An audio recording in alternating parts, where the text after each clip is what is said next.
Tools time with it, man. It's your boy 318 DJ, man. Back at it again with another video today. It's Sunday. No lie, today Monday. Yesterday I had some stuff to do, man. Aaron's around, plus my Eagles played, and we won, you know what I'm saying? Got that W, you know what I'm saying? 1-0. Y'all know what I'm saying? I know y'all hate. But, yeah, I'm just going to jump to the video. It's called The Ocean is Way Deeper Than You Think. I don't fool with large bodies of water. I don't go skiing and surfing and all that. I can't swim, so I'm gonna drown before. But let's just gonna jump to the video. I don't know what they're gonna have in this moment. The ocean is really, really deep. Deeper, in fact, than most of us realize. If you were to shave off all of the land from the tops of every continent and island in the world and fill up the ocean's deepest points with that land, then the entire Earth would be covered in an ocean 2 miles deep. 3/4 of our planet is already covered in water, though, and it goes a lot deeper than just 2 miles. Let's start with a sense of scale. This dot right here is the size of an average human. This slightly larger dot is the size of an elephant. And this is the size of the largest ship ever built, the Knock Nevis. With that in mind, let's start going underwater and see what we find out. The first milestone is at 40 meters below the surface, which is the maximum depth allowed for recreational scuba diving. A little further down at 93 meters is where the wreck of the Lusitania was discovered, which is interesting because the Lusitania itself is 240 meters long, which means that it sank in water shallower than it is long, so if the ship was standing on its stern or bow, it would be sticking out of the water. Just slightly deeper than that, at 100 meters, is where diving can become seriously fatal if you're not careful because of decompression sickness. But that didn't stop a man named Herbert Nitsch to accomplish the free diving world record at a depth of 214 meters. This guy swam down to this level with just one single breath. But a little further down at 332 meters, we have the scuba diving world record, which was accomplished by another man named Ahmed Gabir. If he had swam down another 111 meters, then he would have reached the height of the Empire State Building if it was submerged underwater. And a little further than that, at 500 meters below the surface, we arrive at the maximum dive depth of blue whales, the largest creatures on the planet and also the limit of the U.S. Seawolf class nuclear submarine.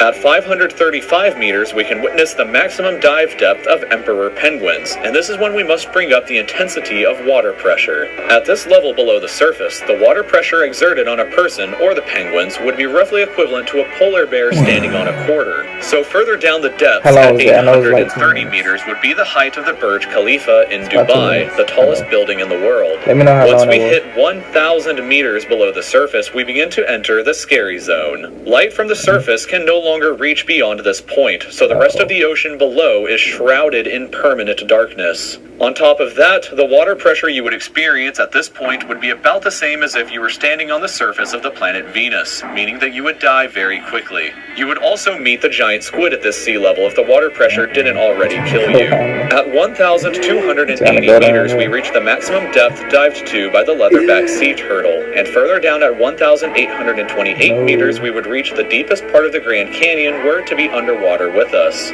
Down at 2,000 meters, we start to encounter some of the more terrifying sea creatures like the ominously named black dragonfish, a carnivorous beast with a stomach that doesn't allow light to be emitted through it, meaning that since we're in total darkness underwater at this point, the only way you would ever see this thing is with a flashlight. A little further down at 2,250 meters, we would reach the maximum depth dived to by both sperm whales and the very frightening colossal squid. Sperm whales often have sucker marks and scars left on their bodies from battles with the colossal squid that likely take place at these incredible depths. The squids themselves can grow to be 14 meters long and weigh up to 750 kilograms with eyes the size of a dinner plate and razor-sharp sickles in the middle of their tentacles. So yeah, good luck with that down there.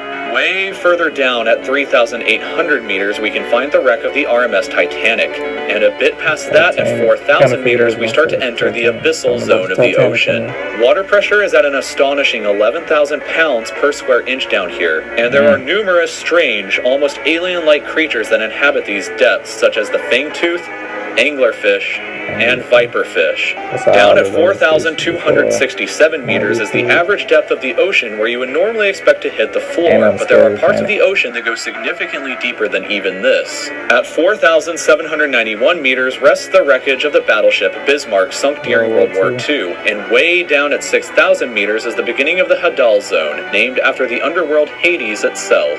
The water pressure down at these depths can become 1,100 times what you would experience way back on top at the surface, which is roughly equal to an elephant balancing on a postage stamp or a single person carrying the weight of 50 Boeing 747 jumbo jets.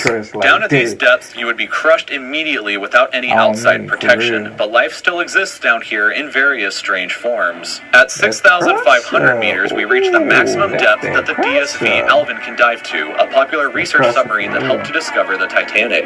Way further down at 8,848 meters below the surface, and we have arrived at the height of Mount Everest, where to be upside down and placed underwater. And then, way further past even that, at 10,898 meters, we arrive at the depth reached by James Cameron in 2012 during the Deep Sea Challenger mission. The deepest point in the ocean yet reached by humans was back in 1960, though, when two men named Don Walsh and Jacques Piccard reached a depth of 10,916 meters using their Trieste submarine. It took them 5 hours to descend through the ocean to this depth, and they only stayed for 20 minutes before a window cracked and they began to resurface. Just a bit further down from there, at 10,972 meters, and we reach the average flight altitude of a commercial airliner. So if you've ever looked out of a window while on a flight and looked down to the ground, that's a very good sense of how incredibly deep down into the abyss that we are currently at. Finally, when we hit 10,994 meters, we have hit the bottom of the known ocean called the Challenger Deep, right here on this map, just about 300 kilometers southwest of Guam Island. However, it is believed that there are almost certainly even deeper parts of the ocean than this that just haven't been discovered yet. It wasn't until 1997, after all, that the Sirena Deep was discovered with a depth of 10,732 meters, making it the second deepest known point in the ocean. It is estimated that only about 5% of the ocean's floor has been accurately mapped, leaving the other 95% to be currently a mystery. It may be only a matter of time before an even deeper part of our ocean is found, and who knows what we may discover there. So thank you for taking the time to watch this video. If you'd like to stay up to date with videos in the future just like this one, then you can subscribe to my channel by clicking here. And if you'd like to see some similar videos in the meantime, then there are some older videos over here on the left. That was crazy. Hey, man. I ain't going down there, so I know ain't nothing getting discovered no time soon on this way. But hey, you know what I'm saying? It's another video, man. Like, subscribe, comment, man. Check your boy out. I'm out.